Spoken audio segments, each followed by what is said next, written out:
Good morning, guys. This will just be a review from week 6's questions. There were 5 from last week.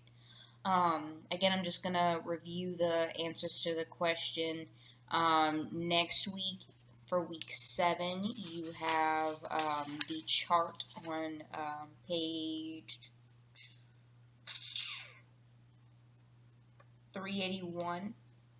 I think it's just the chart, but it might be 14 and the chart. Let me double check. Again, guys, the videos from now on are just going to kind of be reviews so that you have some information on whether or not you're getting the stuff right. And it is actually question 14 and the chart for next week, for week 7. And then there's just a prompt for week 8. Make sure that you're checking in. Make sure that you're posting your work. That way I can mark that you're present. And also, guys, it's to help you get a little bit of knowledge while we're out of school. Obviously, you would be doing a lot more if you were in class. But this is kind of just doing what we can, doing the best we can with what we have. So I'm going to go over the 5 questions from this week, which was the last section that you should have read over weeks 5 and 6. It was responding to those parts. So you had 3, 6, 7, 11, and 12. So for number 3, it asks us to look for any patterns in Creon's language. And what excuse does Creon give for refusing to listen to Tiresias, which again was the blind, like, fortune teller guy? What advice does he refuse? When has he made this accusation before? And what does this pattern of behavior say about his character? So if you were to look, guys, he definitely says I, me a lot. He is very selfish. And he definitely says me versus you. He definitely creates that boundary that he is better or he's being attacked or something. There's something different about him than there is everybody else, which is why he does that you versus me kind of setup. He actually tells Tiresias that he must be wanting more money from him. He's trying to extort him in some way, which we've seen before. We've actually seen this when the guard came originally. He was like, oh, you just want money from me. You're just trying to get something from me, just like everybody else. Even though the guard didn't want money, the guard didn't even want to be there. Tiresias came to give him advice, to give him information that he had, but, Creon wasn't having it. And so what does this say about Creon's character? I would say that it says he's untrustworthy of other people. He's questioning everybody. He questions his son. He questions his guards. He questions the public. He questions everybody and what they want from him. He just assumes everybody is just as self-centered as he is. For question 6, it says, how does the messenger describe Creon? Does this description sound like that of a tragic hero? Explain.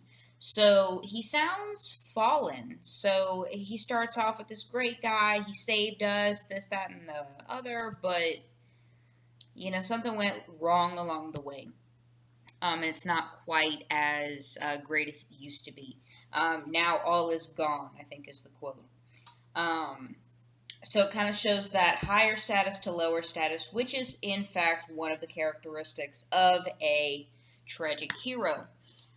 Because you are supposed to fear that you will also make the same mistake and pity him because you feel like it was just a mistake. It wasn't something he did on purpose. 7. Beginning with line 1325, what are the key events that the messenger shares with Eurydice, Creon's wife? So we learn a lot in that speech. It is rather long, but you do learn a lot. So first, they're asking the gods for help. Second, they actually end up burying Polynices' body. Even though it's torn to pieces, it's not a good sight. They bury it to finally give him some peace. Then they have Haman. Creon runs to the cave because he hears some noises. and he finds Haman there with Antigone's hanging body. So we find out Antigone is dead. Haman tries to kill Creon because he sees it as his fault. Then we see Haman actually kill himself, or we hear about Haman killing himself. And then, kind of Eurydice kind of just, runs off because she's really upset because her second son has just died. Now we have question 11. What final message does the chorus deliver, and how could you interpret this as the theme of the play? So, guys, if you didn't recognize the last little section of text as a potential theme for the text, we need to talk. That one was pretty much hitting you over the head, saying this is the theme of the text. And it's focusing around wisdom. Basically, it's warning people against not taking advice. So if you don't take advice, if you're not using the best knowledge at your disposal, you can end up just like Creon, not making the right decisions and in a really bad place. So there's always that, and of course, that's kind of the theme of the play. If Creon would have listened at any point in the text, he could have changed his fate, but instead he chose to be stubborn and do it his way, which, as we can see, that did not turn out for him very well. Everyone he cared about is now dead, because remember, his wife also kills herself as well. Then we have, what does the role of the chorus seem to be throughout the play? And we've talked about this before. We talked about it before we started reading when we were still in school. Remember, guys, that this is just kind of the voice of public, and in this case, the kind of the voice of reason. They're always trying to be reasonable and be fair, whereas Creon is kind of like, it depends on his mood, how he's acting. So that's pretty much it for this week, guys.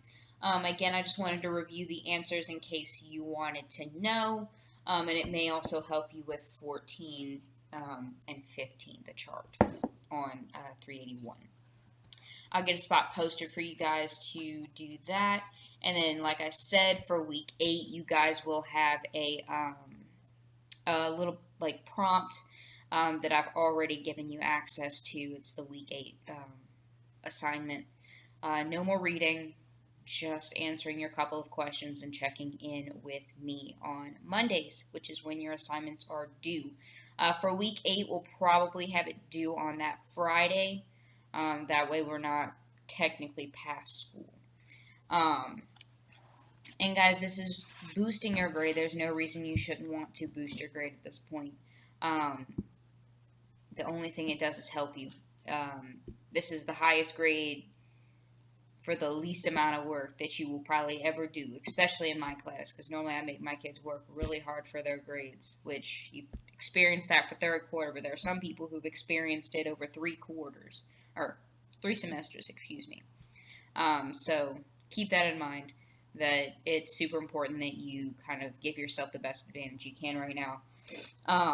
Please let me know, as always, if you have any questions. I'm just sitting around here. I got one more thing for my school stuff, and I'm done. So I'm just doing this little teaching thing, like I normally do. So let me know if you have questions, comments, concerns. Let me know. Please check in. I guess that's it for right now. Y'all be good.